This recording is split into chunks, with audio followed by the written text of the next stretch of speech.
Mike and I are not used to seeing today's guest in the colors he's wearing today.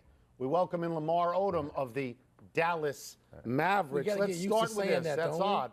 When you learned that the Lakers had traded you to New Orleans, not Dallas, to New Orleans, what was your immediate thought then? I was surprised. I was surprised just because I didn't hear anything. But I mean, I couldn't have landed in a more, just in a great situation, great organization, great city, great teammates, great coach, great owners, and playing with some future Hall of Famers. So I got lucky. Were you reluctant at all? Had that trade gone through, were you reluctant to go to New Orleans, or did you say to yourself, if it goes through, that's the business of the NBA? A little bit of both.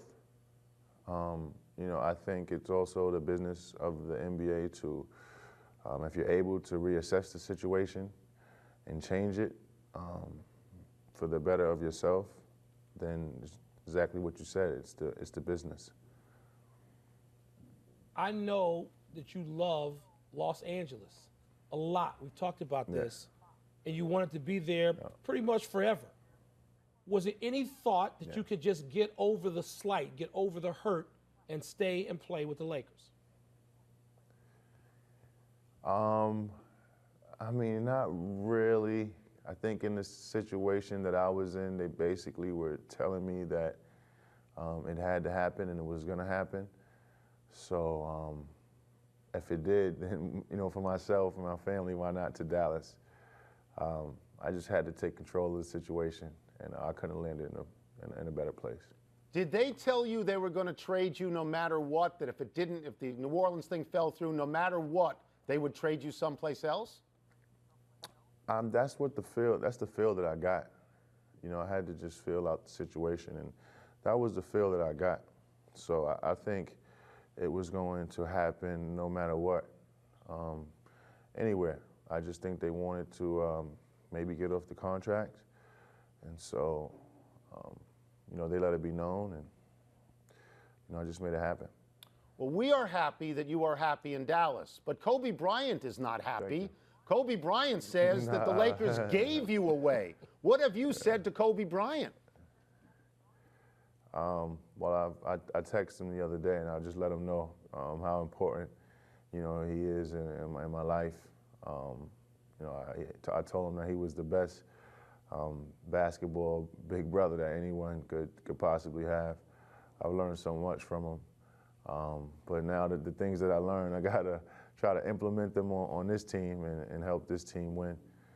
It was an emotional situation, for my teammates and my family and I, but again, that was just kind of time to move on and, let bygones be bygones.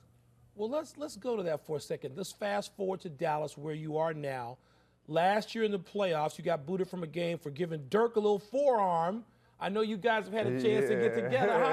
How did you and Dirk approach each other on the first day?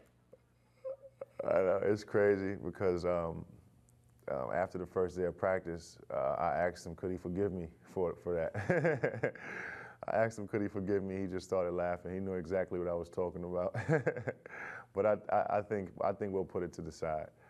And of course, I didn't mean that. I just saw, things coming to an end. You have played for defending champions before. You're on one now. Mm-hmm. The Western Conference, because of personnel changes, maybe seems wide open to some people, but do you like the Dallas Mavericks' chances of repeating when you look around at what you've got?